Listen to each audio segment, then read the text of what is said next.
Hi, and welcome to Nourishing Conversations. I'm Leah Williamson, your host from Brisbane Paleo Group, and tonight I'm talking to Jo, one half of Sistermixin, and we're going to be talking tonight about additive-free made easy. Welcome, Jo. Yeah, hi. Thanks very much for having me. Glad to have you on here. So Nourishing Conversations is just where we have a great chat, and I really like in Nourishing Conversations too, when you're having a really good conversation with someone about health and wellness and fitness and all those kind of things, and you really get each other and it just flows and you're really having a great time and a great conversation back and forth, and you suddenly look down at the watch and like an hour's gone past and you don't even realize. That's what I call a nourishing conversation. So I'm really looking forward to our nourishing conversation today, and I know we've had quite a few in the past ourselves anyway. Yeah, I know, totally. Great. So just while everybody's logging into the room, if you can hear us, give us a little hello in the chat box. So I'm going to be the first one to type in there hello. And just to remind everybody, there is a little bit of a delay. So type in your hello. And if you think of any questions along the way, just put them in, type them in the chat box. Put them in there, ask them as soon as you think of the question, and then we'll get round to answering those questions, because I don't want you to forget anything important. And then we'll do a live question and answer at the end of the session as well. So welcome, Jo. You're one half of Sistermixin. So you're two sisters on a mission to improve the quality of people's lives, which is just awesome. So. Oh, thank you. Yeah, I just want to double check that people can see me, because I'm not, I don't know, normally I flash up, but I'm still down in the corner. So I'm hoping that it's all working okay on my end. Yeah, so I am the younger sister of Sistermixin. It all became about, I'll just wait for people to say that they can definitely see me. But well, I can definitely see you, so. Okay, I don't know why it's not flashing up on my end. All right, cool. I'll keep going. Yeah, so thanks for having me. I do appreciate it. Geez, we met a while ago now when we were sort of all starting out, really. And yeah, it's turned into what it is today, so that's pretty exciting. So Sistermixin started about 3 years ago. Pretty much exactly 3 years ago, and it started because I was having a lot of behavioural issues with my daughter, who at the time was just 3. She was out of control, pretty much. She was like having these tantrums that would just not end, like just not a normal sort of 3-year-old tantrum. They would just go on for hours and hours, to the point where she would exhaust herself and fall asleep. It was the only way that she would stop like going on about what she was, having a tantrum about. And I've got tertiary qualifications in early childhood, so I sort of knew what was normal and what wasn't. And I just knew that something wasn't right with her. She was biting and hitting and scratching, and she wasn't sleeping well. She was always complaining of a tummy ache, and she was always sick. She was always had sort of that runny nose, a cold, but she always just got infections constantly. She had pretty much everything. She had repeated chronic tonsillitis. She had ear infections. What else? Bronchitis, asthma. She had pneumonia at one stage. Before she was 3, she got pneumonia. And she had her tonsils and adenoids removed before she was 2. She was only 20 months old. So I just, I guess I knew something had to change. I actually had her booked into a clinic to get her tested for ADHD. She couldn't sit still for a minute. And it got to a point where we stopped going anywhere, pretty much. We stopped going to play dates with friends. I stopped taking her out. I would wait till my husband got home from work before I would go and get the groceries. It was changing our whole lives, and I started sort of reclusing in my house almost, because I just couldn't go anywhere with her. I couldn't go to the park. She would just run off. Yeah, so it was awful. It was a really, really, really hard time of my life. So anyway, I booked her into the clinic to get her tested for ADHD, and there was a 5-month wait list. I booked her into what I had researched being one of the best clinics in Brisbane, and I remember the lady on the phone saying, I can't get you in until, and I remember it was 5 months, and I remember thinking, how am I going to get through the next 5 months? And I burst into tears, and I said to my husband, I don't think I can do this for another 5 months. Like, something has to change.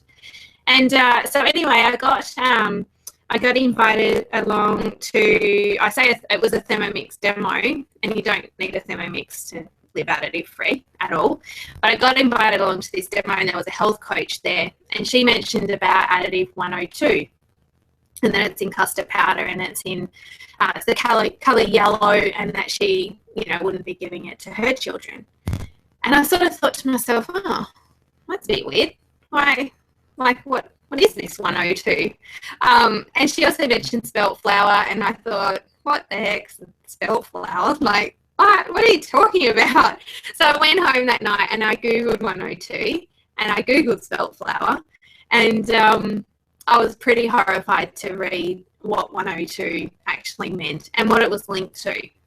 And so it just all started pretty much from those 3 numbers. Yeah, that's an amazing story. And look at you now, like living totally additive free. Yeah. So I guess, what we did was I Googled and spent many hours researching, and I felt really overwhelmed. I felt almost like a bit woo-woo, who's this lady eating healthy kind of thing. And I didn't really know what to do. I put together this big long list of the worst additives and preservatives that I could find, and I showed my husband, and he said, well, let's just give it a go, So we went to our fridge and pantry, and we literally threw in the bin every single thing that we found that contained a concerning number or word, and we filled 2 garbage bags full of food. And we thought we had a healthy diet. We really did. Like, we were only eating what we kind of grew up on, like cereal for breakfast, your Vegemite sandwich for lunch, and meat and veg for dinner. Like, I didn't realise that it was so bad. And I look back now and think, we say it all the time, you only know what you know. And so anyway, we threw in the bin, and pretty much, what felt like overnight, her behaviour changed. She just calmed down, like we could reason with her. It was just, she stopped getting so sick, and she started sleeping. It was like this miracle had come true. Yeah, that's amazing. Yeah. And so, and you're saying it happened almost overnight, that's pretty good. Was there anything that you found during that time that was really quite challenging or difficult when you were making the transition over? Yeah, I think it was really, for us, it was really overwhelming. And I think my biggest problem was I did feel all alone. My friends and family were, not that supportive really at the start. I think they just thought I was a bit silly and a bit, as if it can hurt them that much, and as if that can be true. And, and I felt like there was a bit of talking behind my back and things like that. But I guess I just kept with what I felt was right. And at the end of the day, it was working, and we all started feeling better. So I just kept going, and I just kept researching. I went to every seminar that I could find. I listened to every webinar that I could listen to. I just started soaking up all this information, and I just kept going with it. We didn't start off we didn't start off with everything in our house, like cleaning products and shampoos and conditioners and soaps and all of that. We just literally started with the food and just kept growing from there. Yeah. And, you know, how was your daughter's behavior when there was something that, you know, like I always find it difficult when you try and stop your children from eating something, but they know about it and they want it. So how do you deal with that whole scenario? Yeah, I think that's gotten a lot easier over time. And I think the good thing with Eva is that she knows what actually makes her feel really bad.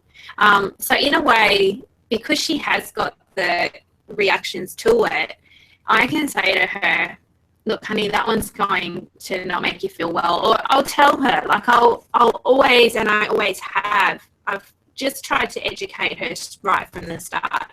And I think that once I got my head around, I'm not brainwashing her, or I'm not, you know, being silly towards her. Like, she actually has to know this stuff. And if I don't tell her this stuff, then who is? Like, it's up to me to tell her that, no, that one has got an additive in it, or that one is an artificial food colour, or it sounds like, even now I still think to myself, oh God, get a grip, Joe. But yeah, as I said, if I don't tell her, who is? So I guess I just try to explain things to her as much as I can. You know, we'll go shopping and she might want the chocolate or the whatever, and I don't really deny her of anything. I just go for the additive free option. So you know, if she wants a chocolate and we want to have a sweet, we buy chocolate, but we just buy the right brand. So when we're going out and she's subject to those, like a birthday party, for example, we just tend to have a bit of a rule where we grab a plate, we fill the plate, and we try to stick to the white colours, and then that's her plate. And pretty much when it's gone, it's gone. Same with the birthday cake. We try to just pick, not the bit with the end icing. We try to pick the middle. Like, yeah. And we just do the best we can do. But she definitely knows that she needs to try and pick the white colours, because generally they're not filled with artificial food colours, or, you know. And we just do the best we can do. And she pretty much knows now, but we're 3 years down the track, don't forget that if I say, nah, that's not a good choice, she'll pretty much know that that's not a good choice. No, that's great. I still have issues with Sydney. Yeah, sorry. It's not always easy. Don't get me wrong. Don't get me wrong. You know, there's times where she just wants to hoe into that big bowl of Doritos or whatever. But I just try to, come and have a look over here at this game, or come and, like, you know, and just do the best we can do. Yeah, that's right. And that's definitely the best motto, is do the best that you can do. And yeah, I find with Sydney, if I let him go, he'll go crazy, and then afterwards he'll come up to me and go, Mummy, my tummy hurts. And I'll say, well, you know why it's hurting? Because you've just eaten all this stuff here, and I want you to remember that feeling, you know. And for next time, you don't need to go crazy. So yeah. And Eva's an asthmatic as well, so because she does get so sick, and it definitely does flare up her asthma, I think as soon as I say, no more, Eva, you know, that might hurt your asthma, or that might affect your asthma, she pretty much stops, because she doesn't want to go to hospital. Yeah. So you guys predominantly live like a whole food lifestyle, not paleo, as many of our viewers are paleo. But what we wanted to talk tonight about was a bit about some of the paleo foods that might be, you know, people might think are a good choice, but aren't quite a good choice. Yeah, so I actually really like the I'm definitely not 100% paleo, as you said, but I am probably maybe 70%. I was going to say 80, but if I'm truthful, maybe 70, maybe 80. But so I guess with paleo, you're obviously eating, you know, you can eat dried fruit. So it's just there's a lot of preservative in dried fruit, in some dried fruit. So it's a good idea to always try and pick sulfur-free dried fruit. I've got a bag of apricots here that I just grabbed from Woolies, and the reason that these are orange is because they're full of sulfur dioxide. So when you're picking your dried apricots, always try to pick like really brown looking apricots. Your Turkish apricots are quite okay from Woolies. Your best bet is your health food store for your dried apricots. But it's a really good example, you know, like the front of the packet, I don't know if you can see that, it says no artificial flavours and no artificial colours. Well, that's true, but it doesn't say no preservatives. So, Right. you know, it's really good to never, ever look at the front and think, oh, that's a good option. Always, always read the back of the packet. Like the ingredients are dried apricots, preservative 220 and 223. And preservative 220 can be really fatal. It can actually be fatal to asthmatics. Right. And it really affects the respiratory system. So, yeah, definitely if you have any respiratory issues at all, that is the one additive to stay away from. Or preservative, same. Yeah. And just as another thought too, you can pick up those dried apricots from co-ops as well, which is another good way of buying them. So you can buy them in bulk and look for the sun-dried or those type of ones, and they're usually brown in colour, which, you know, I always find so amazing that, you know, apricots are brown, not orange when they're when they're dried. So orange is the colour. The only reason that they have filled them with sulfur is to make them orange, to make them look more appealing to the eye, to make people buy them. Like, it's just crazy, absolutely crazy. So that's definitely one thing. But I'm not just talking about apricots. Like preservative 220 or sulfur dioxide is found in a lot of dried fruit. So your sultanas, dates, raisins, apricots, obviously. Mango, pear, like pretty much any dried fruit.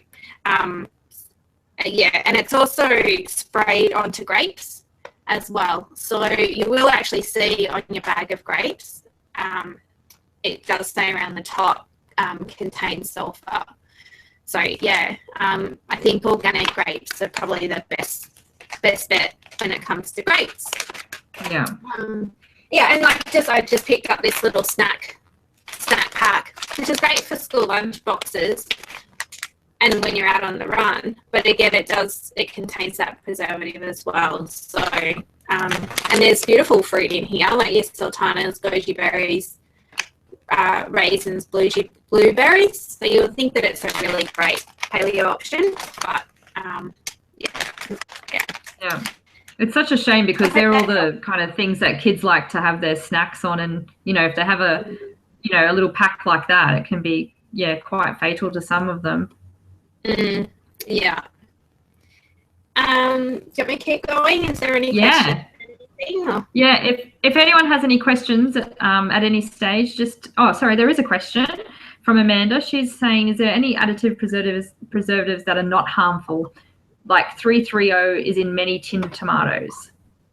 Yeah, there's definitely natural preservatives. So they're not all harmful. There's over, I think, 3,000 additive and preservatives in Australian food, but definitely not all of them are harmful. Like natural preservatives like salt and vinegar, celery juice, like things like that, they're all natural, so they're totally fine. But it's the chemical made additive and preservatives are what we stay away from. What was that? 330, was it? Yeah. I think that one's okay. Let me just have a look. Yeah, that's citric acid. So again, that's a natural preservative. So citric acid is fine. Like you can buy citric acid at the supermarket, and like we put that in our laundry powder and stuff. But that one's totally safe. Yeah. Yeah. Yeah, and if you're looking for it without it, for any case, I know that Honest to Goodness, which you can get through at the health food stores and through co-ops and stuff, they make a tomato, their canned ones, and their like pasita sauce doesn't have any of that in it. It's just the tomatoes. And same with the Aldi organic brand. If you want to buy from Aldi, that's the same as well. It is just straight tin tomatoes, straight tomato paste, that type of thing. Yeah, well, I actually go through honest to goodness as well. But I heard something the other day. Alex Stewart actually mentioned a really good idea over your tin tomatoes is to buy your jar passadas and use that. So then you're definitely knowing that you're not getting any BPA from your tin or your preservatives and stuff. Of course, read the ingredients list, 'cause there could be preservatives in that. But if it just says tomatoes and maybe your herbs or an onion, then you know that it's fine. A really good example, actually, if I have tomato paste here. Now, this tomato paste contains a preservative. Again, it's preservative 202 and 234. But when you get your Legos tomato paste in a jar, in a glass jar, it has nothing. It's just tomatoes. So it's really just, and I think that it's because maybe it's stored in plastic, this one, and it's a squeezy bottle, maybe, I'm not sure. But it's just a matter of always reading your ingredients and never sort of taking anything for granted. Yeah, definitely. Yeah. So I've got another question. Sorry, I'll just Amanda's just put a comment saying thank you and that she shops at Aldi. It has 330 in the tin tomatoes but not in the tomato paste, so go figure. Yeah, it's that's again another point for you saying to read your labels. And and then I've got another question from Kim, and she's asking where she can get natural colouring from for icing cakes. Yeah, well, we actually sell that on our website. So we sell, I've got some up there, I'll grab them in a minute. We sell all natural food colourings. They're called Hopper. We sell 7 different colour of food colourings, and we sell hundreds of thousands. And, let's grab them. Actually, here. So yeah, we sell all natural hundreds and thousands. They're not paleo. But we sell these on our website. So you just go to sistermixin.com and you'll be able to find them there. Yeah. But still such a better choice than than the other alternative, even if it's just for a special occasion, for a cake or something like that, for a birthday. Then I'll tell you a story. My mum, when we were very first starting Additive Free, and my parents are now better than they were, much better than they were. Well, anyway, when we first started, I was heading down to interstate where my parents were, and Mum said, look, I've done really well. I've made these chocolate biscuits for Eva, and I only put a smither of icing on the top. And to cover up the fact that I've made them really healthy, I've coated them in hundreds and thousands. Oh. It's like, that's not really very good, Mum. But she just didn't understand. She just had no idea. I think probably the average person doesn't, though. You know, like, it's hundreds and thousands is something that you've always seen on everything, and you just naturally assume they're just sugar and, you know, not much else. Yeah. So now these ones are great. They're all made with all natural colours like beetroot and turmeric and stuff, and they literally just taste like hundreds and thousands. They're really good. Yeah. Great. Yeah, that's another alternative too, isn't it? I saw you can buy beetroot powder and things like that now, so you can always, you know, ice cakes with beetroot powder or strawberry dust that people use now, and those type of things. Yeah, they are a good option. Another one is to just boil down some purple cabbage, and you've got colour through your water. And if you just pop a little bit of citric acid in there, it will turn to blue. Oh. And and so that's a really good one too. Yeah, great. Well, keep putting your questions through if you've got any more questions, and we'll just answer them as they come through. Have you got some other products there to show us? Yeah, I've got, well, another one that you guys use all the time being paleo would be shredded or desiccated coconut, I'm imagining. So, again, this is exactly the same as your dried fruit, which I forgot to mention before, but desiccated coconut is laden with preservative 2,2-O, sulfur dioxide as well. So always just try to get a coconut that's preservative 2,2-O free.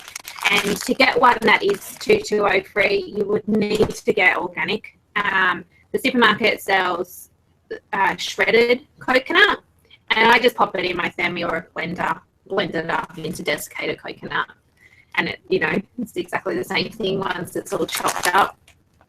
Yeah, so I was really amazed to see that desiccated had, shredded is fine, but desiccated has, stuff in it. Yeah, it's crazy. I don't know. Isn't it just smaller bits of coconut? Well, you would think so. The other one, I know these probably aren't quite paleo. Oh, they might be. No, they're probably not. But the gluten-free breads. So these are some gluten-free wraps that I found at the supermarket and gluten-free bread. Now, I really struggle to find a gluten-free bread that's 282 free. So that is one preservative to look out for, is 282. And these ones, this doesn't have 282. It's got sorbic acid, preservative sorbic acid. And I just want to tell you what that's linked to. It's linked to behavioural issues, gut irritation. Hold on, let me just find my notes here. Yeah, so possible effects are allergic reactions, asthma, behavioural problems, dermatitis, skin rashes, and it's actually prohibited in foods for infants and young children. So this is something that I would definitely I would have definitely gave to my kids. I mean, kids love wraps, but then when I read that, it's actually prohibited in foods for infants and young children. So it's crazy. Like, it just So again, just read the ingredients and just put this one back and try to get one that doesn't have it in it. And most of the time, you will be able to find a product that doesn't have anything in it that's going to be harmful. Yeah. So some good alternatives for wraps. If you're paleo, there's a few recipes out there that, like there's a tortilla kind of recipe that's made with arrowroot and a bit of coconut flour that's kind of pliable that you can use. And a lot of people have just been using the nori rolls. So, like the seaweed, instead of putting the sushi in it as such, you just put your normal sandwich filling in there and then wrap that up, and they've just been eating it like that. Or you can buy coconut wraps as well, which are just coconut. They're from the health food stores, but they're quite expensive as well. And then there's a few other paleo breads and stuff coming out onto the market, but they're usually quite expensive. So if you can't afford those ones, it's sometimes better just to try and make your own ones. Oh, good idea. Yeah, so I've got another question here from Amanda, and she's just asking, what's a nice way to deal with people who don't understand? Sometimes I feel like I'm preaching, as most of my family buy the kids. We have four boys from 8 to 20 months. Treats like lollies, biscuits, or supposedly healthy muesli bars, etc. Yeah, it's really hard, isn't it?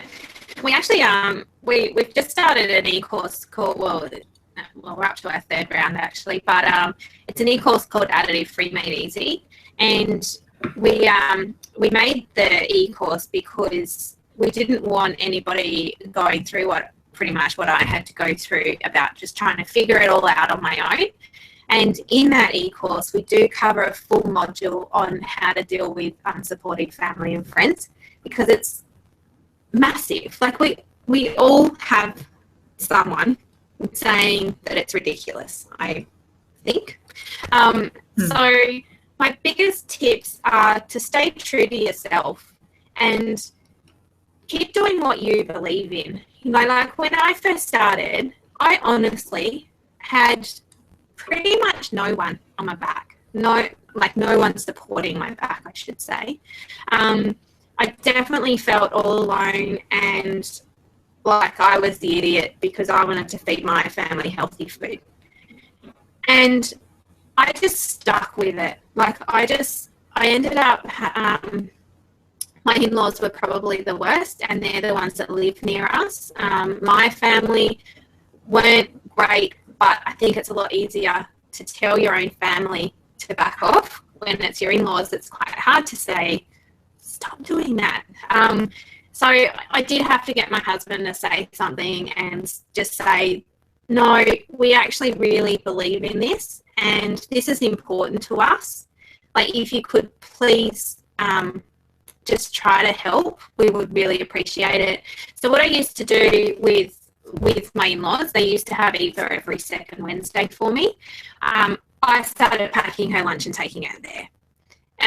Not always did it get eaten, but I tried. And it was just a constant thing to say, we really, really believe this. Can you really please just try?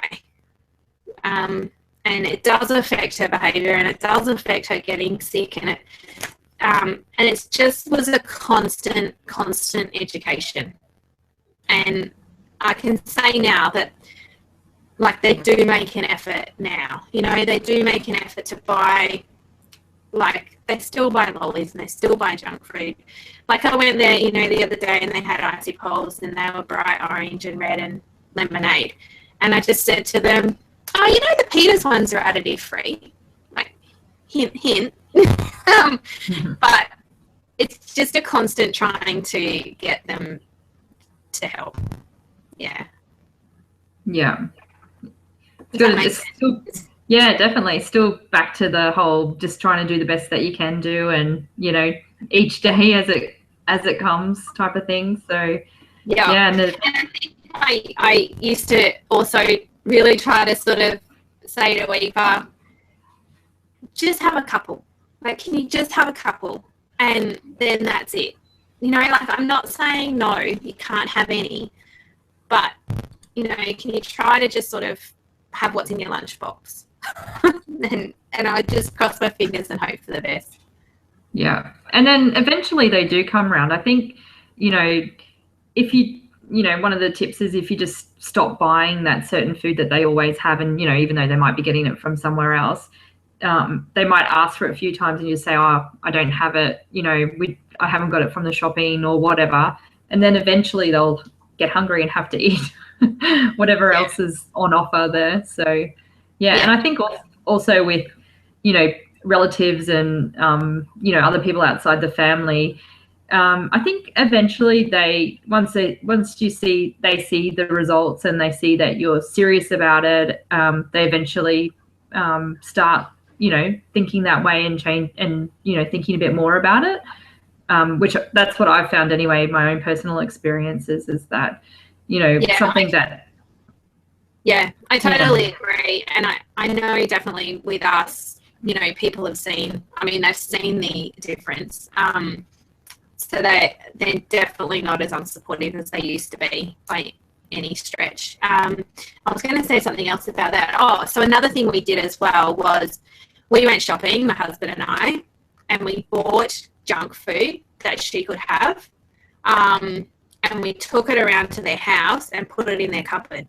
So then that way, when they wanted to give her their grandma junk food, it was treats that we knew would be additive free. And we found that made a massive difference. Like, I still bought some lollies and some chips and, you know, some dried fruit and, yeah, bits and pieces. But because it was in her cupboard, my kids didn't realise that it wasn't our rules. It made Grandma and Poppy feel better because they still felt like they were giving the junk food to the kids. And everyone was kind of happy. Yeah, that's a great idea. Yeah. And we do the same, taking things to other places. But, yeah, just going that next level and just going, here's all the food there, you know, pick from that. That's a great idea. Yeah. Yeah. So, yes, if anyone's got any more questions, make sure you put them in. Amanda says, thanks. That's awesome advice. That's great, Amanda. Yeah, and so, you know, keep putting those questions in there. And do you have any more stuff, Jo, to show us, or have we reached the end of the part? The other thing, look, Not really. The only other thing I was going to talk about was nitrates in your ham and bacon and salamis and processed meats. And I'm sure that a lot of your followers already know about nitrates, but it is definitely something to try and stay away from. You know, it is actually banned in foods for infants and young children. It is linked to behavioural issues, headaches, migraines, rashes, like skin irritations. And I think that it's definitely something that we should be trying to avoid. And it's not sort of that hard to avoid it. Like, a lot of butchers sell nitrate-free bacon and ham now. I've managed to find a butcher at the Hyperdome, actually. The butcher at the Hyperdome, he sells all nitrate-free salamis and cabanas and pepperoni and stuff. And oh my God, I only figured this out about 3 weeks ago, and I have not, like, I'm from a Polish background, so cured meat we grew up on a lot, and I have not had a pizza cabana for about a year and a half. And anyway, when I figured out his cabana was nitrate free, we were like hoeing into it in the car. It was like Christmas Day. But yeah, I think it's just definitely one thing to probably stay away from if you can. Yeah, definitely.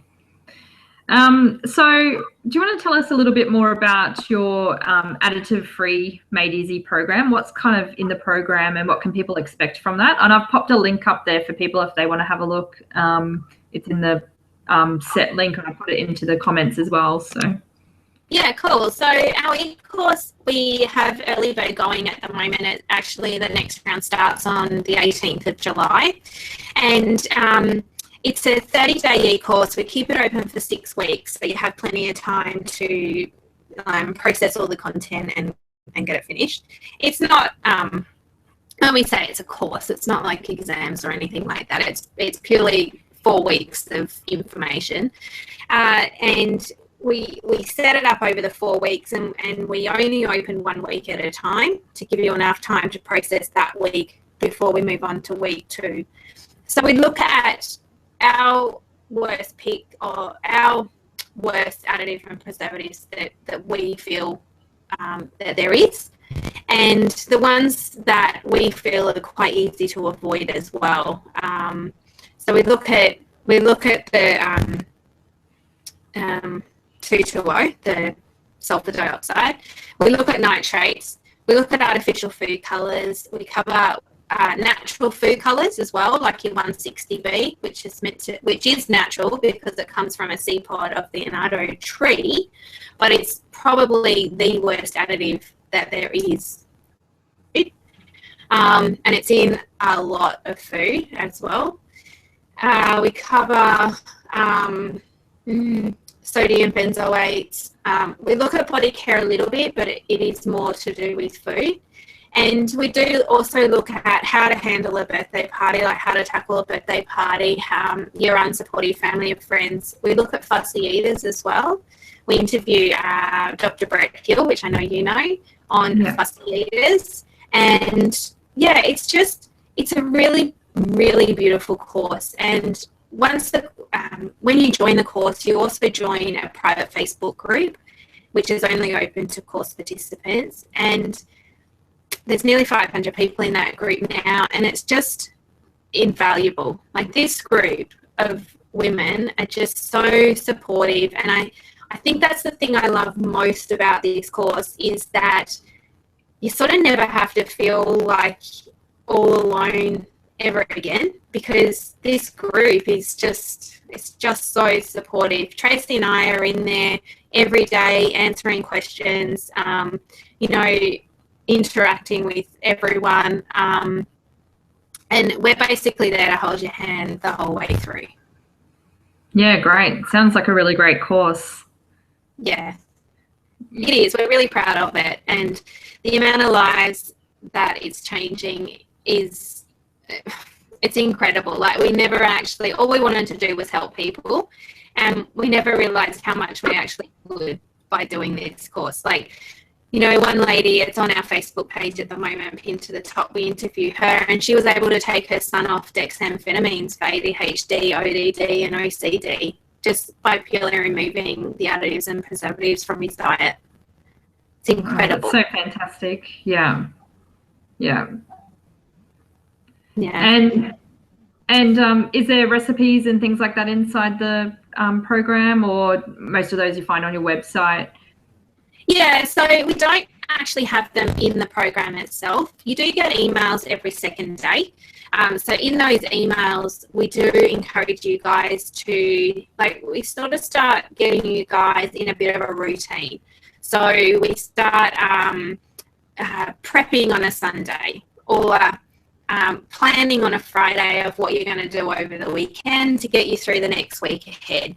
And we really try to change that mindset of, oh God, this is hard, to this isn't actually that hard. I can do this. I just need to get a bit organised.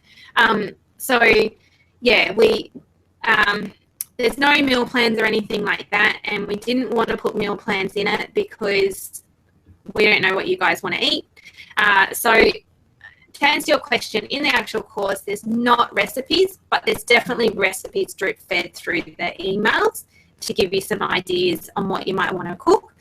But if our recipes don't suit you guys, you could pick any recipe in the whole wide world, as long as you sort of, wanted to give it a go to prep on that weekend or whatever.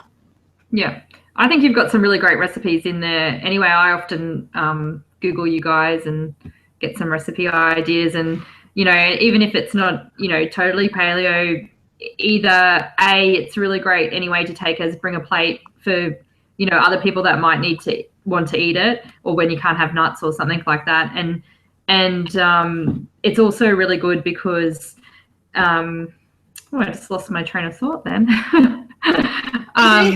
Yeah, you do have recipes in there. That's what I was gonna say. You do have recipes in there that yeah, we've definitely got a lot of paleo recipes. We haven't probably called them paleo almond cake or whatever, but if you scout around enough, you can definitely find. I mean, most of our dinner ideas are paleo, and I guess it's just not that hard to sub this. Like if our beef ragu has a tablespoon of flour, you could just sub it to your arrowroot or whatever. Yeah, that's good. Yeah. So Kim says that she's just ordered your natural colouring in hundreds and thousands from your site. So there you go. Oh, thank you, Kim. Well, I hope you like them. We love them. They're they're definitely a winner in this house. So thanks for that. Yeah. And so if anyone's got any questions, just feel free to put them in. We've got a few more minutes left before we finish. So if there's any more, just type them in there.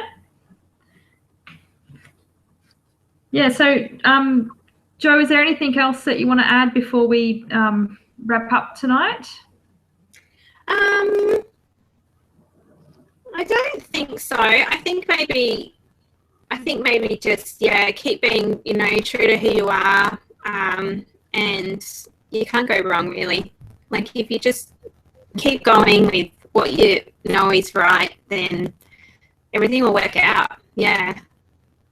It's so great to know that you guys are there, and people have a resource that they can go to if they want to know more about additives and preservatives, and they might even have a little inkling that something's not quite right with the particular foods that they're feeding their children. And even paleo foods, like we were discussing before, aren't always can cause issues in people, because everybody's different. It's all about the bio-individuality. So it's just great to know that they've got a resource that they can come to with you guys, and the program's there if they want to really delve into it and know more about it. Thanks very much for that. We have got a lot in our blog section on our website, so feel free to refer to that. We have just started our own podcast show as well, where it's called The Whole Circle. You can find us on iTunes or Stitcher if you've got an Android device. You can also listen to them direct from our website. And The Whole Circle is about all health and holistic. So we don't so much talk about recipes like our blog or food.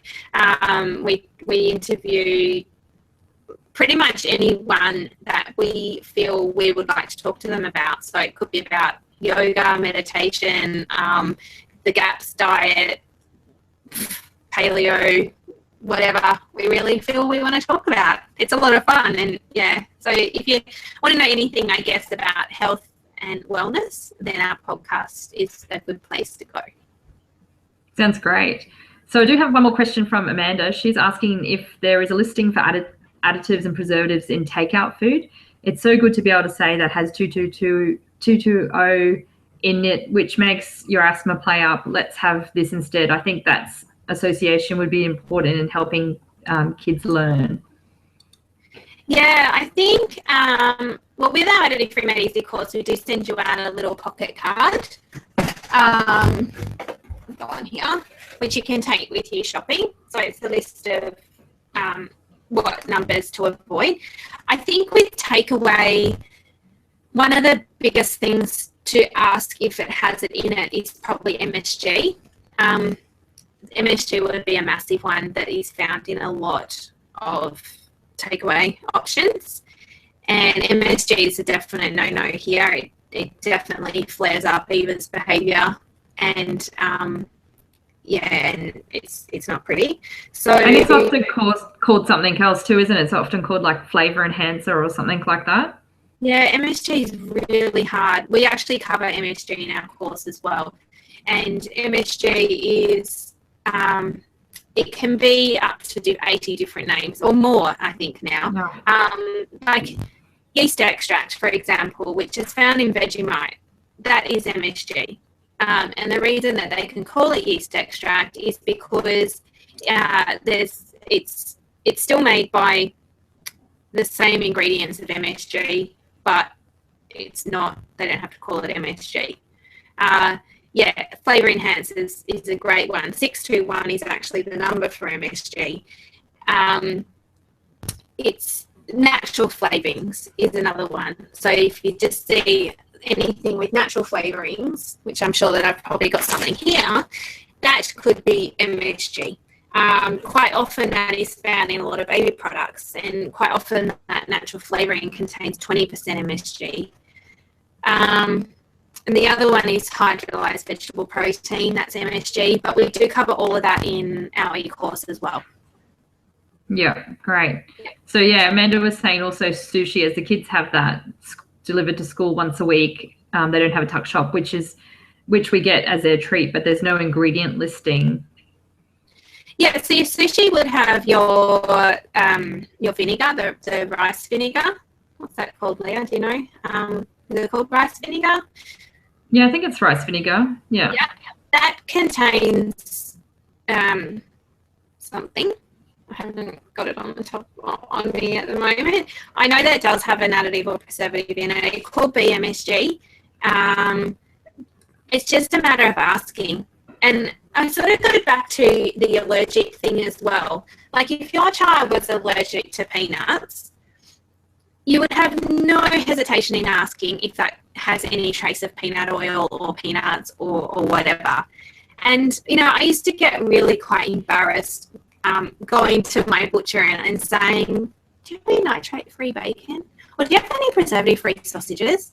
And worrying about what they would think of me. But then I sort of thought about it and I thought, no, I shouldn't feel silly. Like, I'm just going to ask. And now I'm so used to asking. You know, it doesn't bother me at all. But I think that if you want to know, don't be scared to ask. Just ask. Like, oh, you know, for my little girl, she's in Eva. She's in grade 1 now, and I've been to her tuck shop, and I've told them, well, you know, it does affect her, or you know, we just don't want to eat it. Would you mind if I asked what your chicken nuggets are? Like, are they chicken breasts coated in breadcrumbs, or are they from a packet? So don't be scared. Like if they have sushi, just ask what is in the sushi. Yeah, great idea.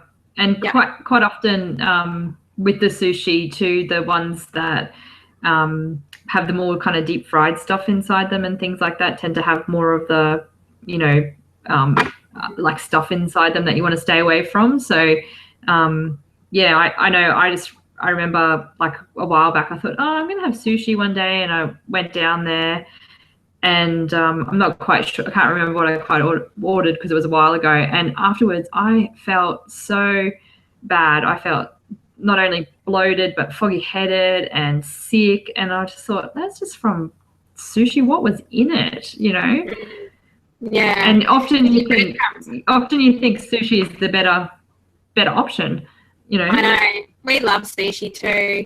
I just ask now, and I'll ask them for their gluten-free. If we do have sushi, I'll ask for their gluten-free soy sauce. So then I pretty much hope that it's tamari, you know, rather than soy, and yeah, just try and get around little bits and pieces as I can, and just sometimes you have a win, sometimes you don't, but again, it just comes back to being, you know, the best you can be, and that's good enough. Yeah, great. So Kim says she's just shared your website on her Facebook for her friends and family. Oh, that's great, Kim. Oh, thank you. Appreciate that. Yeah, so we've got time for a couple more questions if you quickly want to pop them in there. We'll try and fill in some time while you type those in. So it's been really informative. I don't know if you've noticed while you've been speaking, I've been writing down a few things myself, just as as little things I didn't know. So it's been great to have that chat with you, and even learn some things myself. Oh, thank you. That's funny. That's good to know. Yeah. Well, thank you. Yeah, I mean, thank you so much for inviting me and having me. It's been an absolute total pleasure. And yeah, I mean, anytime, if anyone has any further questions, feel free to email me. I'm happy to help. And yeah, I mean, as I said before, you can find us pretty much on all the social media channels. We're on Facebook, Instagram, Snapchat, which we actually have a ball on. It's a lot of fun. And Pinterest. So yeah, you can find us anywhere, really. And you can find you everywhere. Pretty much. Pretty much. We are most active probably on Facebook and Snapchat. Yeah.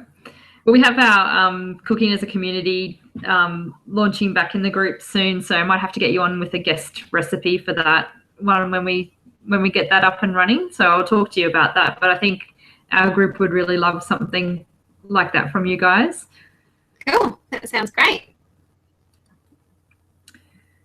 So Amanda says thank you, and she's going to go and stalk you now on social media.